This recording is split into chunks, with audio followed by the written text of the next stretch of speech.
WESH 2 News starts now with breaking news. We're here to assure the American people that we are going to leave no stone unturned. Breaking news following that deadly mid-air collision. Officials with the National Transportation Safety Board speaking for the first time after getting to the scene of the crash in Washington, D.C. And tonight, we're learning of a captain on board who's connected to Central Florida. We want to take you live now to Washington, D.C. tonight. You can see the Potomac River, still debris in the water, and there are crews out there searching for the dead. Tonight, officials say this is a recovery effort, and all people on board the plane and the helicopter have died. And that includes 60 passengers and 4 crew members on the American Eagle Flight 5342 and 3 people in an Army helicopter near Reagan Washington National Airport. We've got team coverage tonight with Greg Fox in Volusia County with that Central Florida connection and Michelle Meredith at Orlando International Airport. But we begin with WESH 2's Stuart Moore here live in the studio with what we know about the crash. Stu? Jesse and Michelle, crews have been recovering bodies from the freezing Potomac River for hours. The commercial airliner was an American Airlines Bombardier making its descent into Reagan National Airport when it collided with that U.S. Army Black Hawk helicopter last night. We know the passenger plane was carrying 60 passengers, including several members of U.S. figure skating and Captain Jonathan Campos, who graduated from Embry-Riddle Aeronautical University.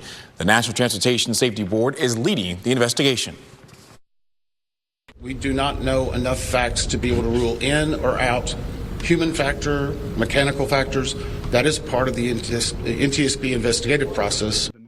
Defense Secretary Pete Hegseth says he suspects an elevation issue.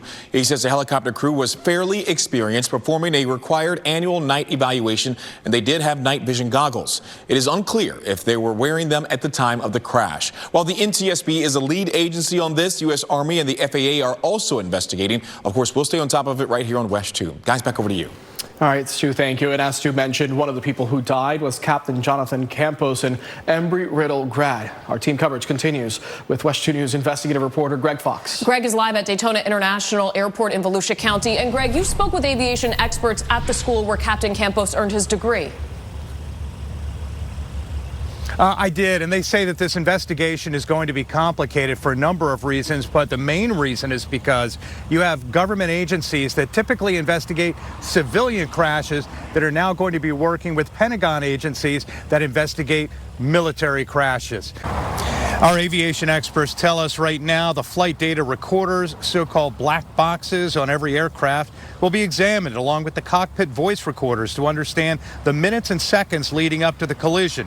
Then comes interviews with the air traffic controllers who were directing the pilots. As far as the NTSB investigation, they're expected to have a preliminary report in the next couple of weeks. It's expected to be a month or longer before the military completes a preliminary report, but we may not get eyes on it because it may contain classified information. So right now, that remains up in the air.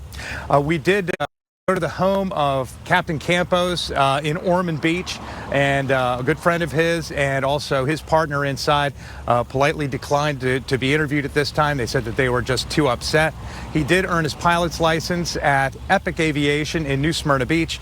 We've left messages for them, and we'll let you know what they tell us when they call back or reach out to us in some other fashion. Covering Volusia County, live in Daytona Beach, Greg Fox, WESH 2 News. All right, Greg, thank you. Meantime, the Associated Press says it obtained an FAA report which says one air traffic controller was doing the work of 2 positions at the time of the crash. The report says the staffing was not normal for the time of day and volume of traffic. The president of the National Air Traffic Controllers Association says it's premature to speculate on the cause of the accident at this point, and it's waiting for the NTSB to issue their official report. An NTSB board member has said a preliminary report would be released within 30 days. One congressman told a reporter earlier today Reagan is a busy airport and possibly busier than it's designed to handle. This is an airport that flew 25 million passengers last year. It was designed for 14 million. But it's also complicated by the fact that this is the nation's capital. We have the president, the Congress, the Pentagon. And so you have all this military air traffic going up and down the river. Finding ways to do that safely it's been safe for a long time, but we've got to make sure that this kind of breakdown doesn't happen again. Several U.S. figure skaters who were in Wichita for training camp following the U.S. Championships were on the plane that crashed, and several of them were part of the figure skating club in Boston. Two teenage skaters, Spencer Lane and Gina Hahn, their mothers and their coaches are all presumed dead after the crash. Former Olympic skater Nancy Kerrigan offered her condolences to the local skating community. And then when you find out, you know some of the people on the plane is even a bigger blow. Kerrigan says that the kids at the skating club worked so hard, and she says she feels for the athletes, the skaters, and everyone on the plane. We are learning more about the plane. This picture from 2022 shows the actual plane, a Bombardier CRJ 700. It can seat up to 78 people, and there are about 260 in service. FAA records show this specific plane was made in 2010. Now, this was not the first flight to crash into the Potomac River. Many here in Florida remember the Air Florida crash of 1982. That was when a plane carrying 74 passengers from D.C. to Fort Lauderdale crashed. Most people died when the plane went down into the ice-covered river. 5 people survived. WESH 2 is staying on top of this breaking story. Coming at 5:30, what we know about the victims that have been identified. Plus, WESH 2's Michelle Meredith will be live at Orlando International Airport, where she talked with people flying today. All right, returning to other news now. A former Volusia County teacher was arrested in Pearson. Deputies say the man exchanged inappropriate pictures with a student. WESH 2's Volusia County reporter Pamela Combe is live from the jail where Patrick Gingras was booked last night. He was booked last night and walked out of these gates earlier today after posting a $25,000 bond. Today, the Volusia County Sheriff confirms he was a former teacher at Volusia County schools, and he is facing one charge for engaging in sexual conduct with a student. And again, Gingras is already bonded out of the Volusia County Jail. He is scheduled for his arraignment on February 27th. Covering Volusia County live in Daytona Beach, Pamela Combe, WESH 2 News. Pam, thank you. In Flagler County, deputies arrested a Palm Coast woman accused of raping a 13-year-old boy. Investigators say the victim was visiting 26-year-old Angel Sexton over the holidays, and that's when detectives say Sexton took advantage of him. They say text messages reveal she kept in contact with the boy for weeks and even told him she planned to leave her husband for him. Sexton remains in jail. Her bond set at $25,000. A federal correctional officer, meantime, has pleaded guilty to assaulting an inmate. 34-year-old Miguel Hidalgo worked at the prison in Sumter County. He admitted to pushing an inmate who was already handcuffed onto the floor and hitting the inmate several times. The inmate suffered rib fractures, among other injuries. This happened in August of 2022. Hidalgo faces a maximum penalty of 10 years in prison. 2 dogs that mauled an 8-year-old boy to death in Volusia County have been put down. The dog's owner still is not facing any charges as of right now.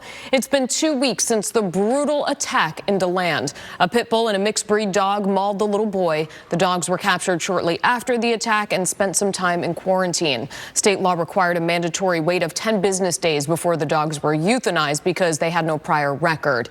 Sheriff Mike Chitwood says they are now working to get the dog owner charged, and now that the dogs were euthanized, they say they can gather more evidence. Our crime scene investigators then obtained DNA, which will then be compared with the wounds that Michael suffered, and that'll be the last piece before we're able to present our case to the state attorney's office. Evidence was also sent to researchers in Massachusetts, where experts with Harvard University are doing research on canine aggression.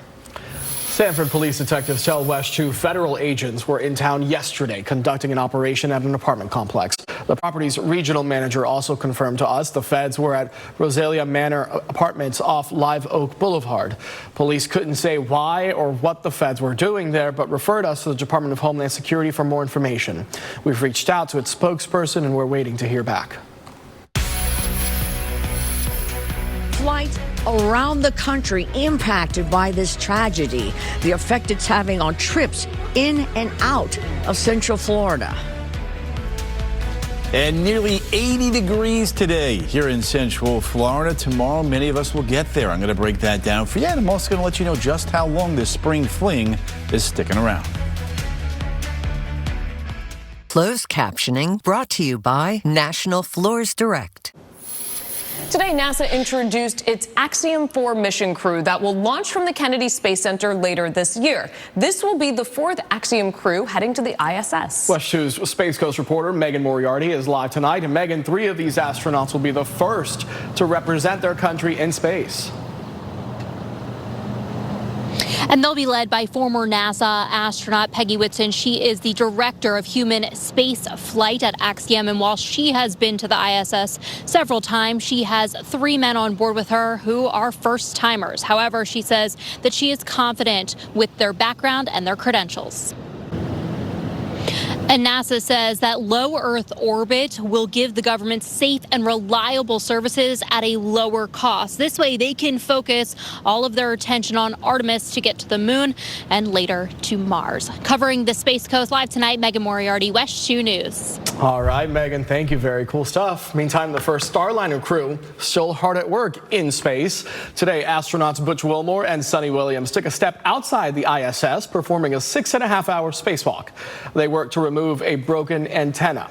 The crew has been in space for 8 months when they were only supposed to stay a week. But the Starliner encountered so much trouble, NASA decided to return it to Earth empty.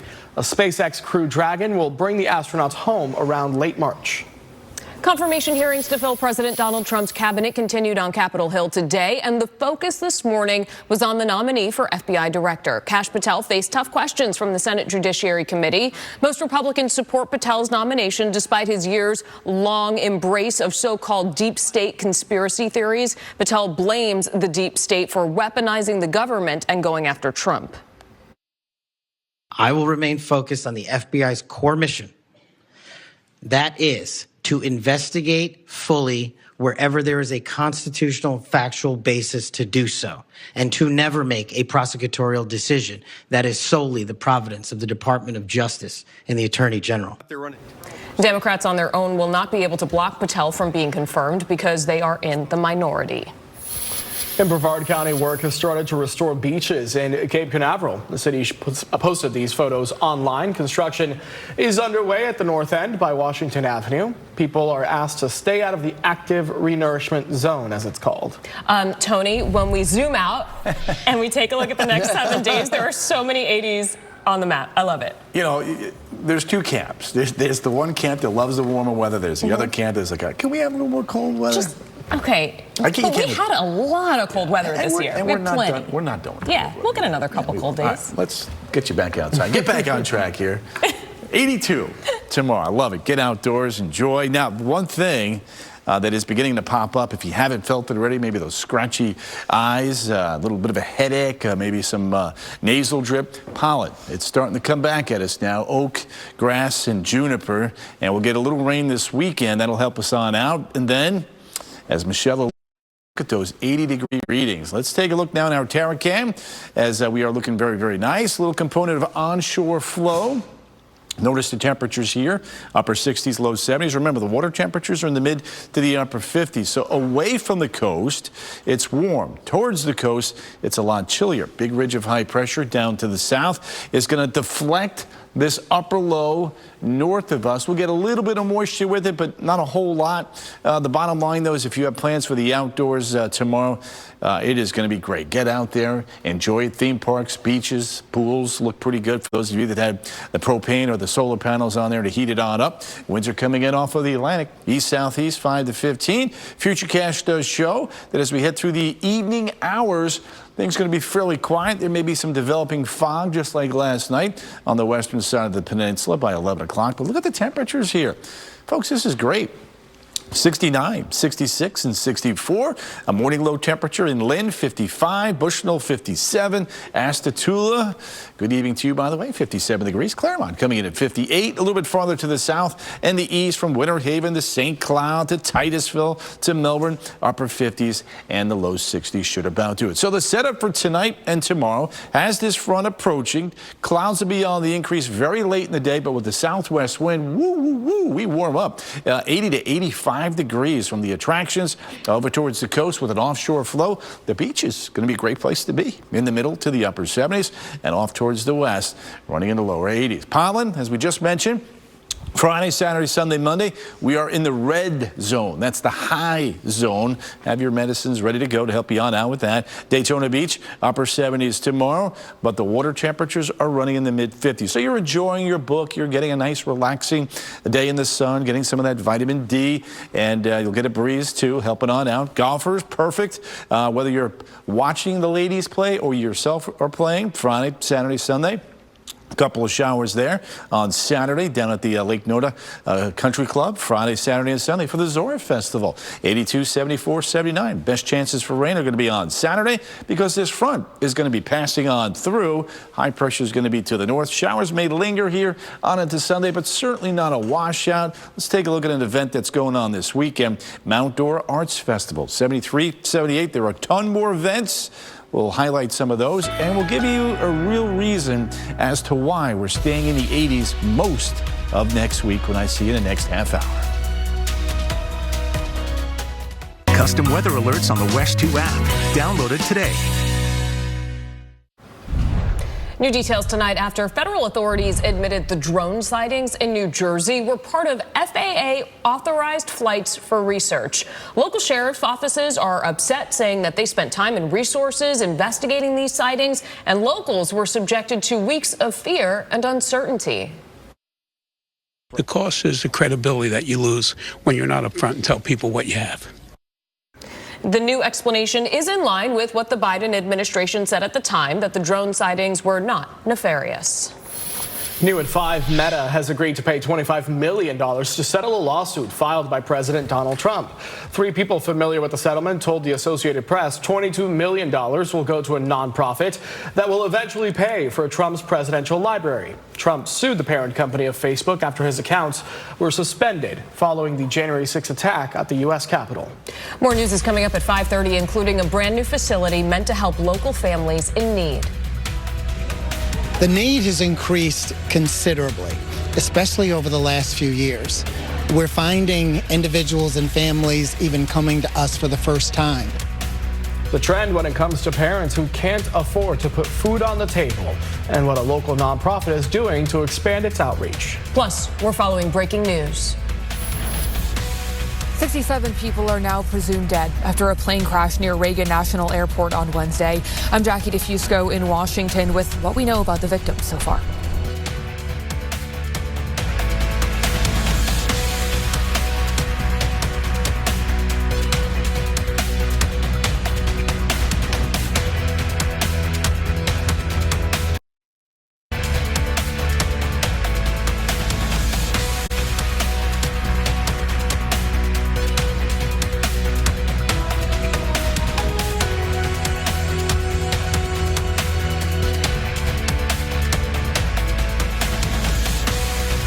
Get our lowest year-end prices through January 31st at Toyota of Orlando and Toyota of Claremont.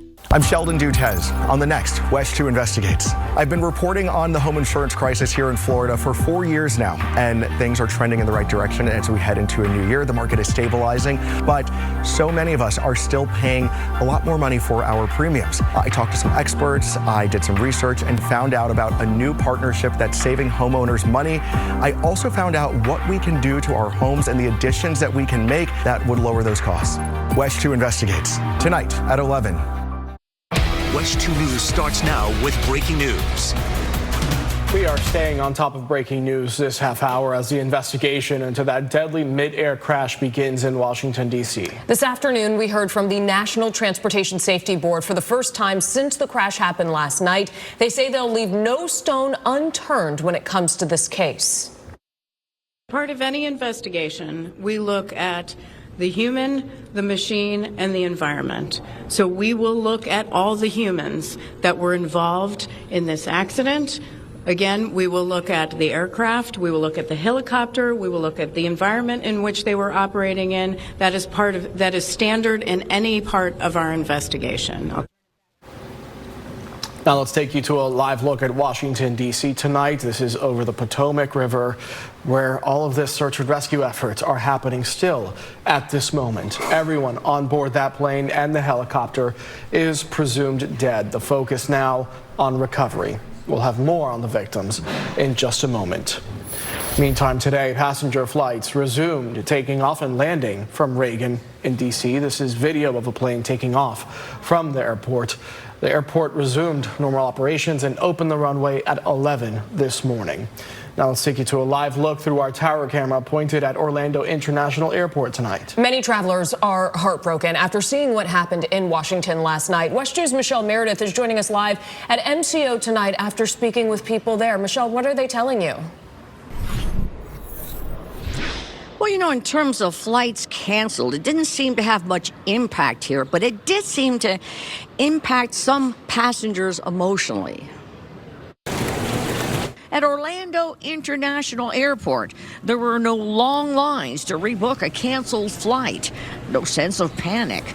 There was, however, a genuine sense of concern and heartbreak for everyone touched by the tragedy. I fly frequently, and I think that every week pilots and flight attendants, they like air traffic control, they keep us safe, and I think that nobody's heart is probably heavier than theirs today, aside from the victims and their families. Airport officials report through the night and into the morning, close to a dozen flights were canceled, 5 departing and 6 arriving. There seemed to be few passengers here directly affected, but passengers we talked to had this question.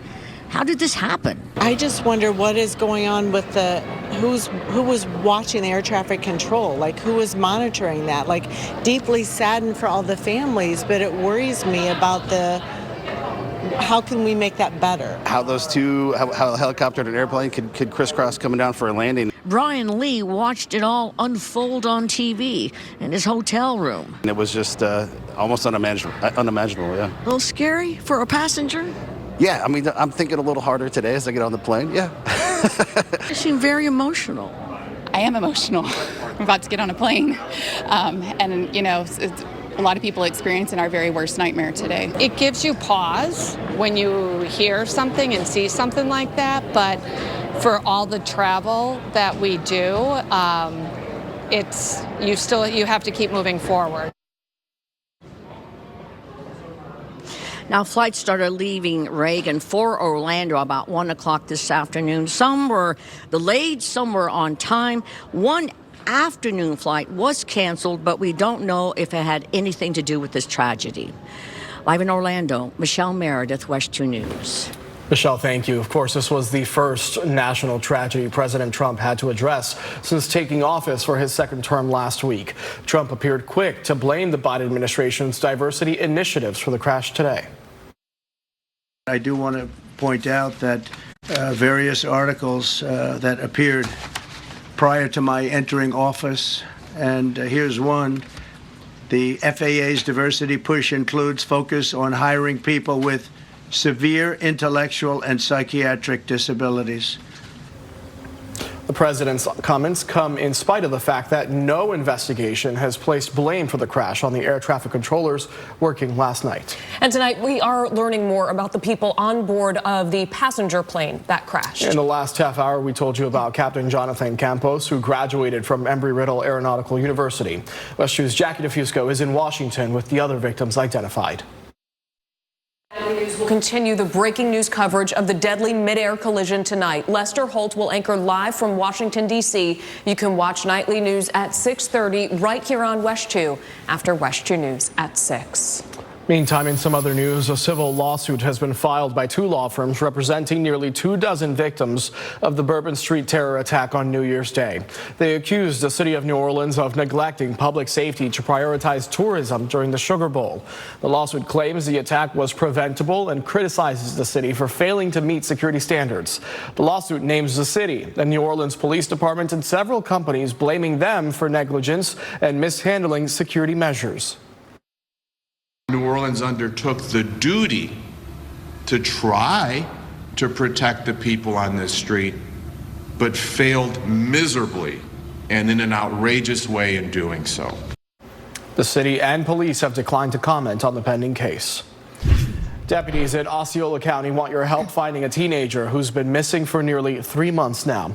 13-year-old Grace Hernandez was last seen near Paradox Circle in Kissimmee on November 9th. If you know where Grace is or know anything about it, call the Osceola County Sheriff's Office. A brand new location in Brevard County will help Second Harvest Food Bank help those struggling to put food on the table. The nonprofit already does a lot of work in Central Florida, including in Brevard, but this new warehouse will allow them to address a growing need. As WESH 2's Megan Moriarty explains, some people are relying on food banks for the very first time. Up next at 5, humans and horses focused on healing. There's over 100 years of knowledge with horses, with therapeutic adaptive riding, with mental wellness. In this week's Community Champion, we introduce you to a group that incorporates horseback riding into a wellness program.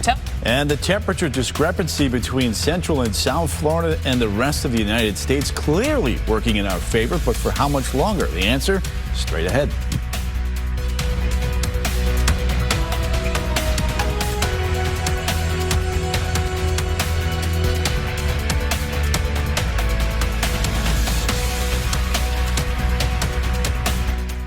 Closed captioning is sponsored by attorney Dan Newlin.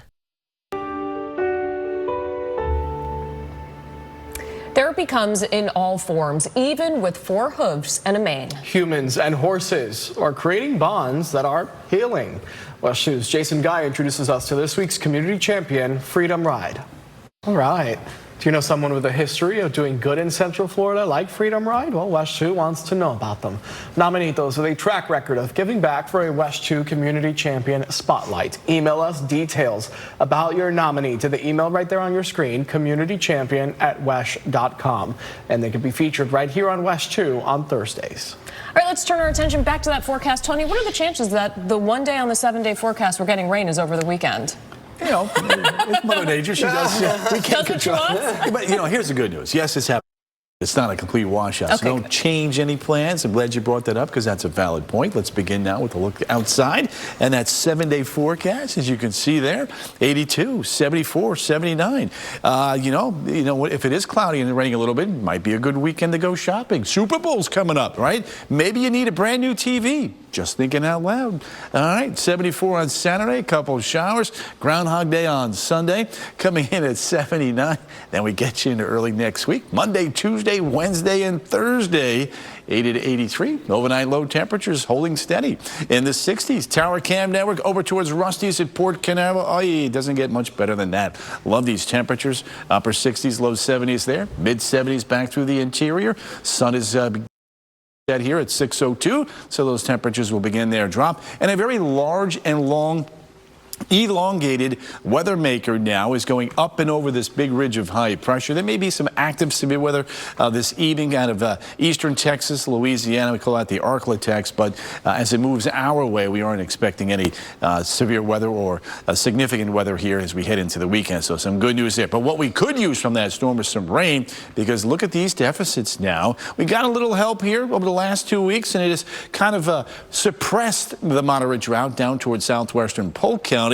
But we're still abnormally dry, so we can use the rain. And anytime you can get rain in January, February, March, and April, you take it, because that is a very, very dry stretch of time for us here, historically speaking, in Central Florida. A few clouds here through the evening hours, maybe a little bit of fog setting up. By midnight, 1 o'clock, off towards the west, it will try to build inland a little bit more overnight tonight, as we saw this morning. So I do want you to check in with Kellyanne out the door tomorrow morning for those of you that are early risers. 9 o'clock, 66, 11 o'clock, coming in at 64. Morning temperatures tomorrow, nice and cozy and comfortable, area wide, about 5 to 7 degrees above the norm for this time of the year. There's our front on the move tonight and tomorrow. That'll give us the rain as we get you on into Saturday, and then it may lift back north on Sunday with some clouds and maybe some showers south of Orlando. But tomorrow, you like warm spring-like weather in very, very, very, very late January? Tomorrow's going to be your day. 80 to 85 degrees, 81 in Ocala, 76 New Smyrna Beach. Even at the beaches with an offshore flow, at least for the first part of the day, it's going to feel pretty good. Epcot tomorrow, if you don't mind a little bit of pollen, it's going to be warm and breezy. Temperatures will be running in the low 80s. And look at these spring-like temperatures up in Ocala. 81, 76, 79. Nowhere near the records, but certainly well above the norm for this time of the year. Now there's that front stalling out, maybe a few sprinkles here. Europeans a bit more adamant about the rain than our American GFS and local high-resolution models. We'll continue to watch the trends. T-Pain is in the house Saturday night. Maybe an early sprinkle, otherwise some clouds and mild. And then for the NFC, AFC Pro Bowl game, 79, 75, nice and mild. A couple sprinkles there. And then Monday, Tuesday, and Wednesday, high pressure builds back to the east. Could be a few isolated showers down across south central Florida on Tuesday, but most of us are going to be dry. Now, the reason why we're going to see the temperatures above normal, look at this big ridge of high pressure dominating our weather pattern. Late next weekend, there may be some changes to that pattern. We have plenty of time to watch that, but just know that through the middle and latter half of next week, we are staying well above normal in central Florida. WESH 2 News, honored with the Regional Murrow Award for overall excellence. WESH 2 News at 6 is straight ahead. Yeah, Summer Knowles joining us now with what's coming up next half hour. Summer? Hey guys, we are seeing on top of breaking news the mid-air tragedy in D.C. and the local connection to one of the pilots of the plane that collided with an Army helicopter. Team coverage next. Plus, new details about that house party that ended with 2 Brevard County educators facing charges. What the attorney for a former Cocoa Beach teacher just revealed about a phone call the night of the party, and an arrest after a deadly stabbing in Osceola County. How police say a receipt played a crucial role in that case. Next at 6.